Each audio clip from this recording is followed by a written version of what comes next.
Well, this is a nice twisty little side road.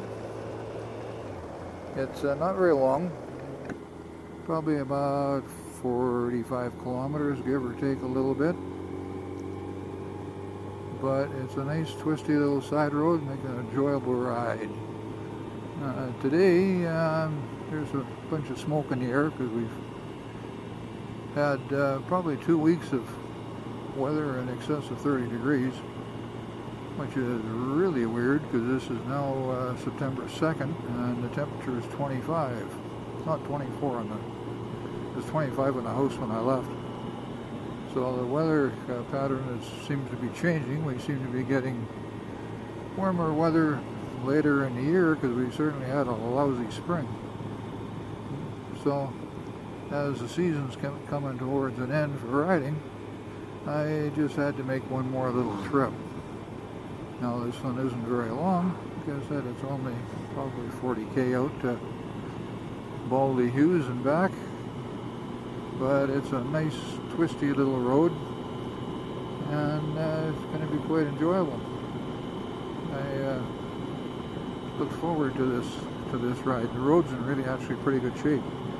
I was out here several weeks ago, and I was going to do some videotaping of the road, and like a total moron, I forgot to put the little CD card in the camera. So I tried to hit record. It kept telling me that, sorry dummy, but you can't do that. So I figured I'd give it another try. So if you follow this road far enough, it turns into gravel at Baldy Hughes. But if you, don't you dare pull out in front of me. If you carry on with it, it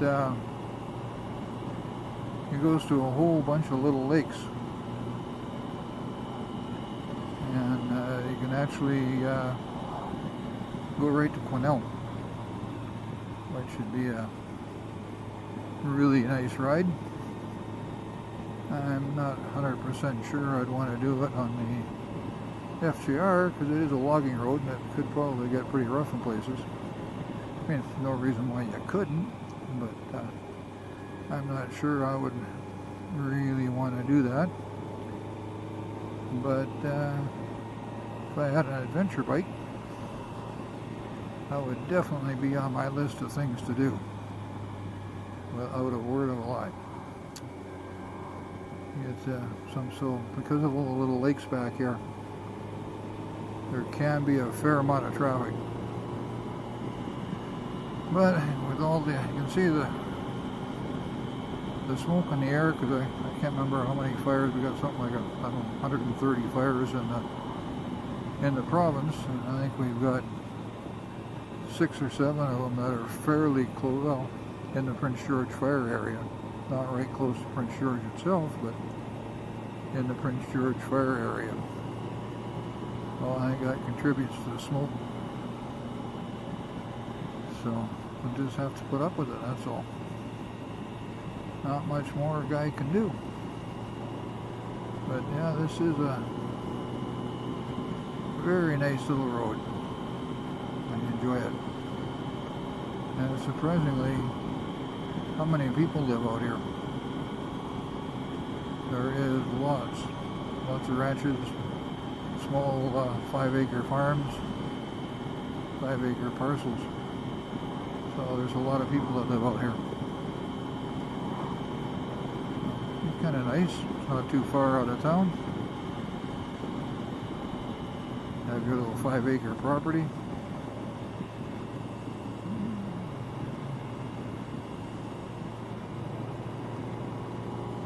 The only thing you have to really watch for out here is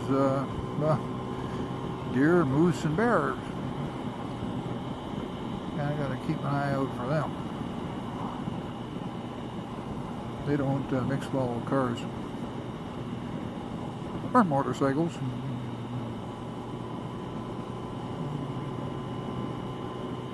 Yeah, we're just coming up to the side road where we board little Hannah, our Bassett. Bo's Best Kennels, and they do a really nice job there. They really look after the dogs.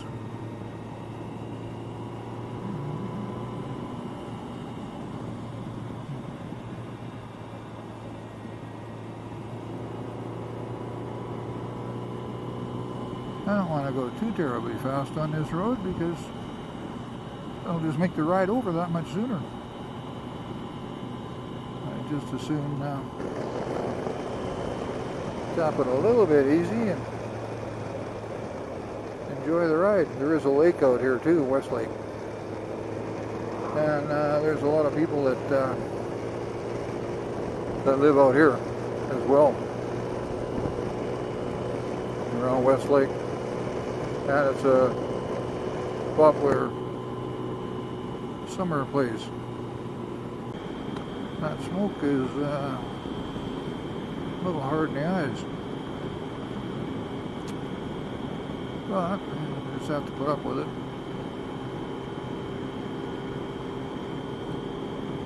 I've got some good, holy cow, this ride's going to be over quick. I've got some good eye drops I can use when I get home. But there certainly isn't much of a view of the mountain other than smoke. You can't see any blue sky at all. It's only 22 degrees. It was supposed to hit 30 today. But I think the smoke in the air is definitely putting the kibosh on that. I can't see anything in the mountain at all to speak of.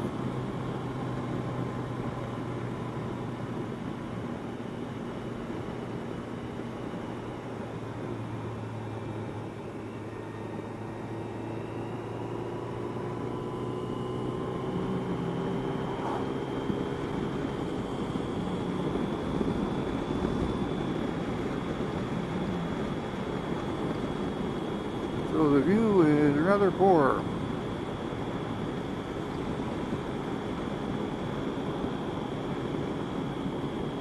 However, even at this, it feels feels really good to get back on the bike. I haven't ridden it for a couple of weeks, really.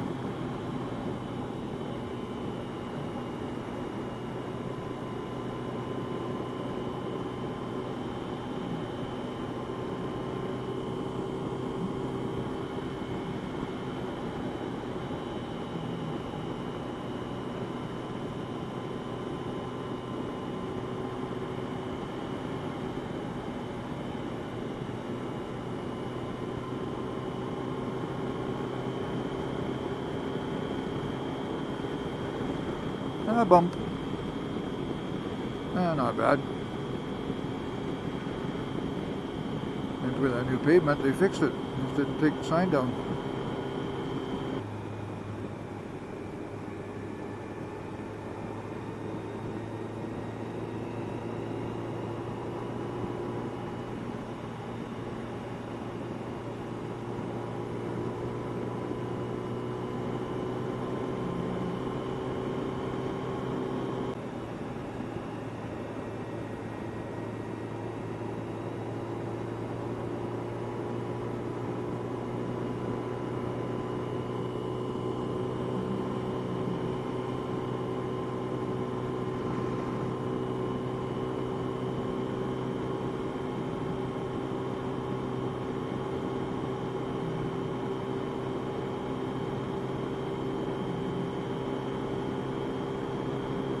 There you can see a bit of the mountain now.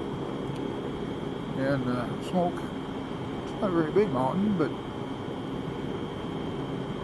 there it is, such as it is. I guess it depends where you're from.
Now these are kind of a neat set of curves.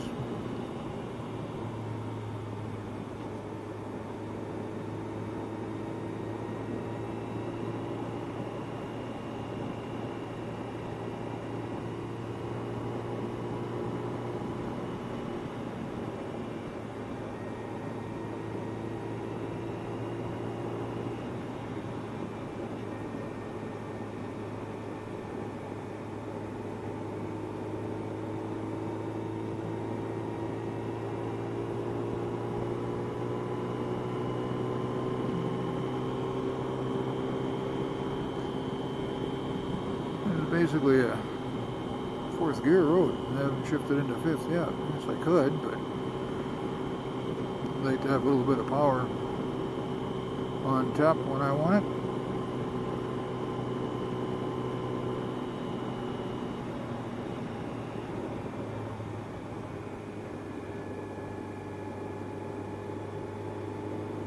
Oh, there goes a rabbit. Hurry, Babbitt.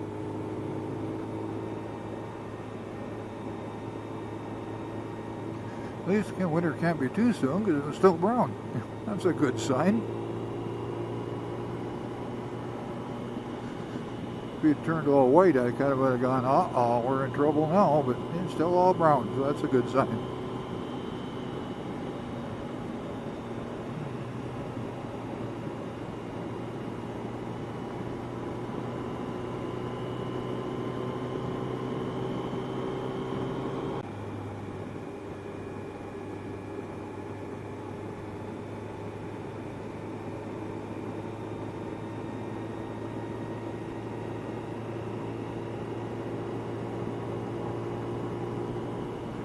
Somebody had to lock it up here.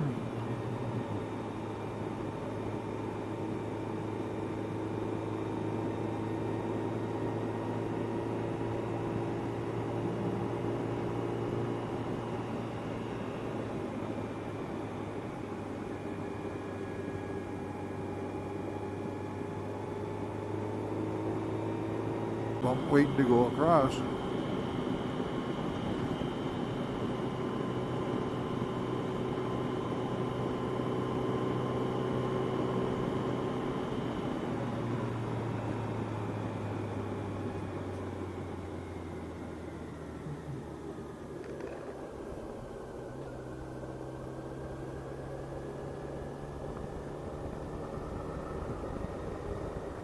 And here we are at Baldy Hughes. This is actually a rehab center.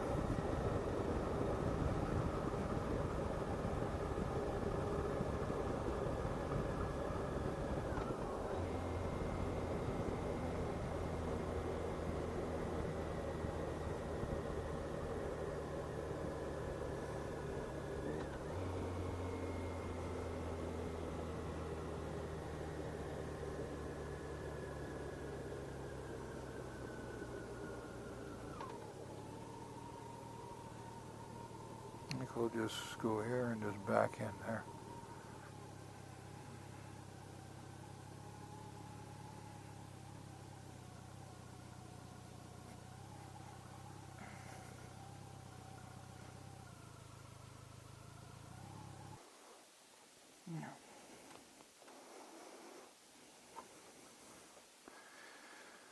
There.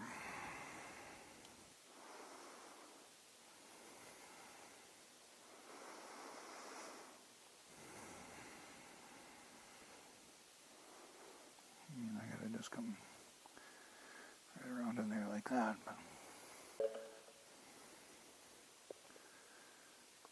The history of Baldy Hughes is that back in the Cold War era, there was a radar base here. And that was, I guess, part of the early warning system. I mean, if the enemy aircraft got into BC this deep, we'd have been in really big trouble. But the radar base was here for many years. Now, you'd wonder when you see the video of the road, how come some of these corners are there that really don't look like they need to be there. They could have easily just made the road straight. I knew a fellow that worked here during the time it was a radar base, and what he told me was that the military built the road here, and they deliberately built it with a whole lot of curves in it. That way, if it's such a thing were to happen that there was enemy aircraft here, and there was a convoy of trucks. Because the road was curvy, and the enemy aircraft tried strafing the convoy, they wouldn't be able to get them all because they wouldn't all be lined up, which makes perfect sense if you think about it. And when he worked here, he said that I guess he was in charge of ordering supplies or quartermaster. I'm not sure exactly what his rank was, and he made a bet with a guy that if with the military, if you do all the paperwork correctly, you can order just about anything you want. And the fellow bet him $50 that that wasn't true, and he said, just watch me. He said, I am going to get a submarine periscope delivered to Prince George. Considering we're like, I don't know, 250, well, probably, yeah, 250 miles inland, would be a silly place for a submarine periscope. But anyway, he filled out all the appropriate paperwork, and lo and behold, about 2 weeks later, he said there was a great big long box delivered to the radar base, and he brought the fellow over and said, here, one periscope, you owe me $50. So that was kind of interesting. But yeah, it was here for many years, and now it's been turned into a rehab center, which was a really good idea.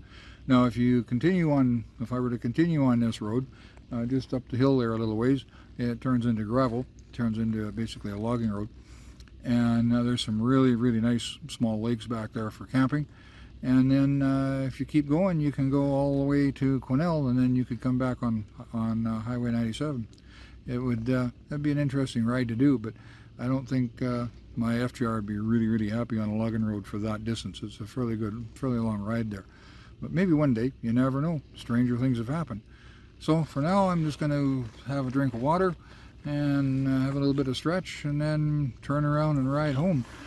From my place to here was only, how far was it? It was 44.4 kilometers. Yeah, so not very far at all, but certainly it was a nice ride. So just a good skirt for an afternoon run. And then I'll head her home, and then I got some work to do when I get there. So anyway, we'll carry on carrying on.